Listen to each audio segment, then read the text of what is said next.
ಉತ್ತರ ಕನ್ನಡ ಜಿಲ್ಲೆಯನ್ನ ಪ್ರಸ್ತಾಪಿತ ಮಂಗಳೂರು ಹೈಕೋರ್ಟ್ ಪೀಠದ ವ್ಯಾಪ್ತಿಗೆ ಸೇರಿಸುವ ಕ್ರಮಕ್ಕೆ ಕಾರವಾರ ಜಿಲ್ಲಾ ವಕೀಲರ ಸಂಘ ತೀವ್ರ ವಿರೋಧ ವ್ಯಕ್ತಪಡಿಸಿದೆ. ಕಾರವಾರದಲ್ಲಿ ನಡೆದ ಸುದ್ದಿಗೋಷ್ಠಿಯಲ್ಲಿ ಮಾತನಾಡಿದ ಹಿರಿಯ ನ್ಯಾಯವಾದಿ ನಾಗರಾಜ್ ನಾಯಕ್, ಕರಾವಳಿ ಭಾಗಕ್ಕೆ ಹೊಸ ಹೈಕೋರ್ಟ್ ಪೀಠ ಅಗತ್ಯವಿದ್ದರೆ ಅದನ್ನ ಉತ್ತರ ಕನ್ನಡ ಜಿಲ್ಲೆಯ ಮಧ್ಯವರ್ತಿ ಪ್ರದೇಶದಲ್ಲೇ ಸ್ಥಾಪಿಸಬೇಕು ಎಂದು ಆಗ್ರಹಿಸಿದರು.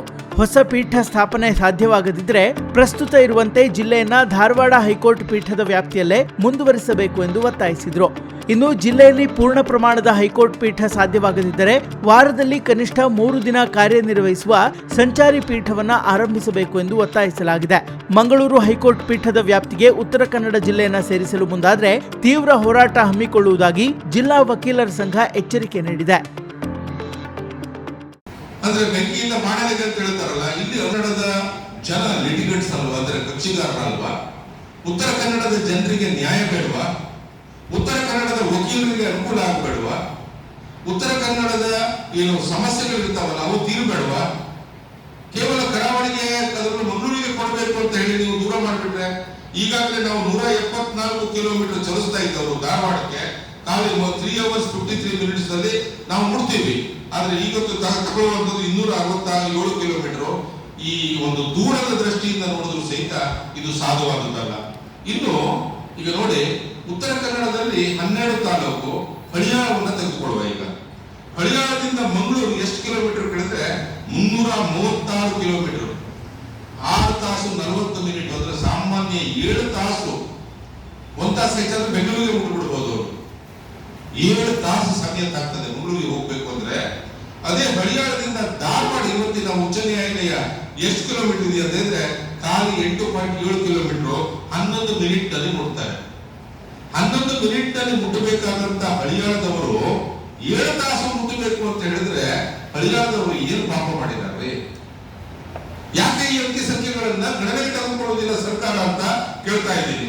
ಇನ್ನು ಶಿವಮೊಗ್ಗವನ್ನು ಇದರೊಳಗೆ ಸೇರಿಸಿದ್ದಾರೆ. ಮೊನ್ನೆ ಶಿವಮೊಗ್ಗದಲ್ಲಿ ಆಗ್ತಾ ಇರುವಂತಹ ಪ್ರತಿಭಟನೆಗಳನ್ನ ವಕೀಲರು ಮತ್ತು ಸಾರ್ವಜನಿಕರು ಎಲ್ಲರೂ ಕೂಡಿ ಈ ಪ್ರತಿಭಟನೆಯನ್ನ ಮಾಡ್ತಾ ಇದ್ದಾರೆ.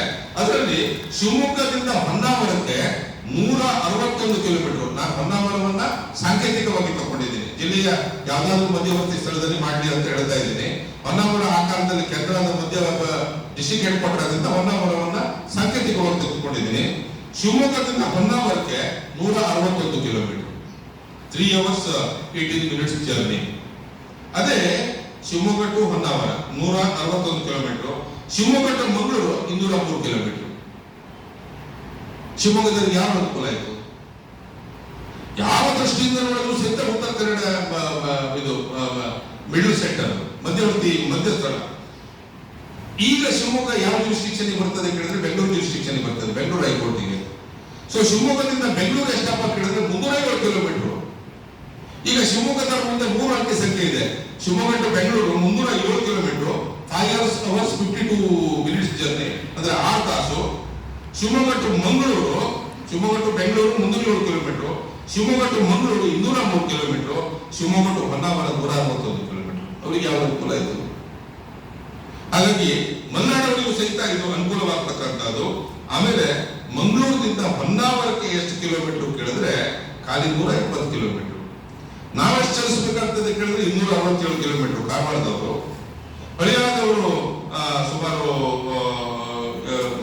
ಎಷ್ಟು ಅಂದ್ರೆ ಸೊ ಈ ಅಂಕಿ ಸಂಖ್ಯೆಗಳನ್ನ ನಿಮ್ಮ ಮುಂದೆ ಯಾಕೆ ಕೊಡ್ತೀವಿ ಅಂತ ಹೇಳಿದ್ರೆ, ಸ್ಥಳೀಯವಾಗಿ ಒಂದು ಹೈಕೋರ್ಟ್ ಅನ್ನ ಕೊಡಬೇಕು ಅಂತ ಹೇಳಿದ್ರೆ ಮಧ್ಯವರ್ತಿ ಸ್ಥಳದಲ್ಲಿ ಇರಲಿ. ಅಲ್ಲಿ 1 ಕಿಲೋಮೀಟರ್ 2 ಕಿಲೋಮೀಟರ್ ಡಿಫರೆನ್ಸ್ ಇದ್ದೇ ಇರ್ತದೆ. ಎಲ್ಲರಿಗೂ ಮಧ್ಯವರ್ತಿ ಸ್ಥಳಗಳನ್ನ ಕೊಡ್ಲಿಕ್ಕೆ ಅಸಾಧ್ಯ ಆಗ್ತದೆ. ಆದ್ರೆ ಬಹುತೇಕ ಹೆಚ್ಚಿನ ಜನರಿಗೆ, ಈ ಜಿಲ್ಲೆಯ ಹೆಚ್ಚಿನ ಜನರಿಗೆ ಅನುಕೂಲವಾಗ್ತಕ್ಕಂತ ಮಧ್ಯವರ್ತಿ ಸ್ಥಳದಲ್ಲಿ ಕೊಡ್ಲಿ ಅಂತ ಹೇಳಿ ನಾನು ಈ ಸಂದರ್ಭದಲ್ಲಿ ಜಿಲ್ಲಾ ವಕೀಲರ ಸಂಘದ ಪರವಾಗಿ ಆಶಿಸ್ತೀನಿ. ಇನ್ನು 3ನೇ ಪಾಯಿಂಟ್, ನಮ್ದು ರೆವಿನ್ಯೂ ಡಿವಿಷನ್ ಅಥವಾ ಹೆಡ್ ಕ್ವಾರ್ಟರ್ ಯಾವುದು ಅಂತ ಕೇಳಿದ್ರೆ ಬೆಳಗಾಂ. ಇವತ್ತು KIT ವಿಭಾಗ ಪೀಠ ಬೆಳಗಾಂದಲ್ಲಿದೆ. ನಮ್ಮ ರೆವಿನ್ಯೂ ನಮ್ದು ಜುರಿಸ್ಡಿಕ್ಷನ್ ಅಪರೇಟ್ ಜುರಿಸ್ಡಿಕ್ಷನ್ ಸಹಿತ ಇವತ್ತು ಬೆಂಗಳೂರಿನಲ್ಲಿ ಬೆಳಗಾಂದಲ್ಲಿದೆ. ಕನ್ಸ್ಯೂಮರ್ ಸ್ಟೇಟ್ ಕಮಿಷನ್ ಪೀಠ ಇವತ್ತು ಬೆಳಗಾಂದಲ್ಲಿದೆ. ಅಂದ್ರೆ ಒಂದಿಷ್ಟು ಪ್ರಕರಣಕ್ಕೆ ನಾವು ಬೆಳಗಾಂ ಕೊಡುವುದು, ಇನ್ನೊಂದಿಷ್ಟು ಪ್ರಕರಣಕ್ಕೆ ಮಂಗಳೂರಿಗೆ ಕೊಡುವುದು ಅಂತ ಮಾಡಿದ್ರೆ ಇದು ಆ ಕಡೆನೂ ಇಲ್ಲ, ಈ ಕಡೆನೂ ಇಲ್ಲ. ಈ ಕಡೆ ಒಂದ್ ದಿವಸ ಕೊಡಬೇಕು, ಅದರ ವಕೀಲರಿಗೆ ಒಂದೇ ಕೋರ್ಟ್ ಮುಂದೆ ಕೇಸ್ ಇರ್ತಾವ.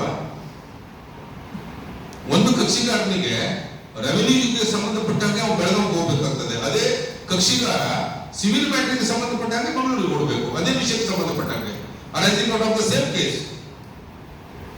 ಆ ದೃಷ್ಟಿಯಿಂದ ನೋಡಿದ್ರು ಸಹಿತ ಇದು ಸಾಧುವಾದದ್ದಲ್ಲ. ಮಾನ್ಯರೇ, ಇವತ್ತು ನಮ್ಮ ಬಾರ್ ಅಸೋಸಿಯೇಷನ್ ಬಹಳ ಇದರ ಬಗ್ಗೆ ಕೂಲಂಕುಷವಾದಂತಹ ನಮ್ಮ ಅಧ್ಯಕ್ಷರು, ಕಾರ್ಯದರ್ಶಿಗಳು ಮತ್ತು ನಮ್ಮ ಏನು ಎಕ್ಸಿಕ್ಯೂಟಿವ್ ಬಾಡಿ ಮೆಂಬರ್ಸ್ ಎಲ್ಲ ಸೇರಿ ಮತ್ತು ನಮ್ಮನ್ನೆಲ್ಲ ಸೇರಿಸಿಕೊಂಡು ಕೂಲಂಕುಷವಾಗಿ ಒಂದು ಚರ್ಚೆ ಮಾಡಿದಾಗ ನಾವು ಕಂಡುಕೊಂಡಂತ ವಿಷಯ ಏನಂತ ಹೇಳಿದ್ರೆ, ಯಾವುದೇ ಕಾರಣಕ್ಕೂ ಮಂಗಳೂರಿಗೆ ಸೇರ್ಪಡೆಯಾಗಲಿಕ್ಕೆ ನಾವು ಬಯಸುವುದಿಲ್ಲ. ಇದು ಕೇವಲ ನಮ್ಮ ಹಿತದೃಷ್ಟಿಯಿಂದಲ್ಲ, ಈ ಉತ್ತರ ಕನ್ನಡ ಜಿಲ್ಲೆಯ ಜನರ ಹಿತದೃಷ್ಟಿಯಿಂದಲೂ ಸಹಿತ ಮಂಗಳೂರಿಗೆ ಸೇರಲಿಕ್ಕೆ ನಾವು ಇಷ್ಟಪಡುವುದಿಲ್ಲ. ನಮ್ಮ ಜಿಲ್ಲೆ ಮಧ್ಯವರ್ತಿ ಸ್ಥಳ ಆಗ್ತದೆ, ನಮ್ಮ ಜಿಲ್ಲೆಯಲ್ಲೇ ಮಾಡಿ ಅಂತ ಹೇಳಿ ಕೇಳ್ಕೊಳ್ತೀವಿ. ಇನ್ನು ಎರಡನೇದು ಅಂತ ಹೇಳಿದ್ರೆ, ಅದು ಆಗುವುದಿಲ್ಲ ಅಂತ ಹೇಳಿದ್ರೆ ಧಾರವಾಡದಲ್ಲೇ ಇರಲಿ ಅನ್ನುವಂತ ಒಂದು ವಿನಂತಿಯನ್ನು ಸಹಿತ ಮಾಡ್ತೀವಿ. ಮುಂದಿನ ದಿನಗಳಲ್ಲಿ ಉತ್ತರ ಕನ್ನಡದಲ್ಲಿ ಪೀಠ ಬೆಂಚು ಒಂದು ರಚನೆ ಆಗಲಿ ಎನ್ನುವುದಾಗಿ ಕೇಳ್ಕೊಳ್ತೀವಿ. ಇವತ್ತು ಕೆಲವು ವಾದಗಳಿದ್ದಾವೆ. ಘಟ್ಟದ ಮೇಲಿನ ತಾರಗಳನ್ನ ಧಾರವಾಡ ಹೈಕೋರ್ಟ್ಗೆ ಇಟ್ಟುಬಿಡಿ ಅಂತ ಹೇಳ್ತಾರೆ. ಹಾಗಿದ್ರೆ ಘಟ್ಟದ ಕೆಳಗಿನವರು ಏನ್ ಮಾಡಬೇಕು? ಘಟ್ಟದ ಕೆಳಗಿನವರಿಗೂ ಅದೇ ಸಮಸ್ಯೆ ಇದೆ. ಆದ್ದರಿಂದ ನಿನ್ನೆ ನಮ್ಮ ಚರ್ಚೆಯಲ್ಲಿ, ವಿಸ್ತೃತವಾದಂತಹ ಚರ್ಚೆಯಲ್ಲಿ ಇನ್ನೊಂದು ವಿಷಯ ಹೊರಗೆ ಬಂತು.